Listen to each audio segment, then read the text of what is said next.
దేవుడు చెప్పినటువంటి మాట ఏలియా గారు రాజు చెప్పినప్పుడు ఏం జరిగిందో చూద్దాం.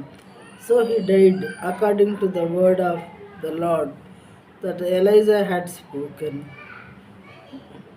Jehoram became king in the place in the second year of Jehoram, the son of Jehoshaphat. చూడండి, king of Judah, because Ahaziah had no son.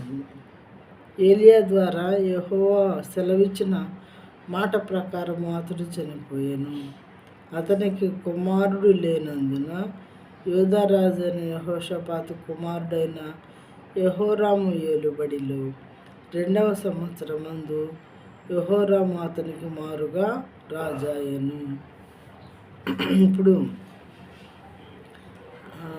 అహజ్యా రాజు ఎప్పుడైతే ఏలియా గారు ఈ మాట చెప్పమన్నాడు దేవుడు నీతో అని చెప్పి పలికారో వెంటనే ఆ మంచంలో నుండి లేకుండా మరణమైపోతాడు అనమాట, చనిపోతాడు. ఇప్పుడు రాజు చనిపోయినప్పుడు ఇంకో రాజు రావాలి కదా రాజ్యానికి. ఇక్కడ అహజ్యాకేమో కొడుకులు లేరు, మరి ఎవరిని రాజు చేయాలి? అందుకని చెప్పి యెహోరాముని రాజుగా చేయటం జరిగిందంట అతనికి బదులు. ఈ యెహోరాము ఎవరు అని అంటే యెహోషాపాతు కుమారుడు అన్నమాట. యెహోరాము ఏలుబడిలో 2వ సంవత్సరం ముందు యెహోరాము అతనికి మారుగా రాజాయను.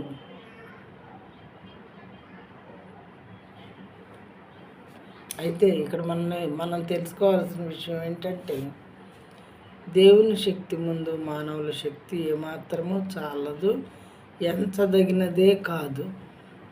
ఈయనకేమో మానవుడుగా మరి నేను రాజును కదా అనేటటువంటి అహం, ఆయనకేమో నేను దైవజనుణ్ణి, దేవుని చేత వాడబడేటటువంటి దైవజనుణ్ణి నేను అనేటటువంటి ఆత్మీయమైనటువంటి మరి పరిస్థితి ఆయన హృదయంలో ఉంది. అయితే ఇద్దరు కూడా 2 రకాలుగా బిహేవ్ చేసినప్పటికీ దేవుడు చెప్పిన మాటను చెప్పినట్టే ఏలియా ఫాలో అయ్యాడు కాబట్టి మరి ఏలియా మాట ప్రకారం ఇతను చనిపోవటం జరిగింది.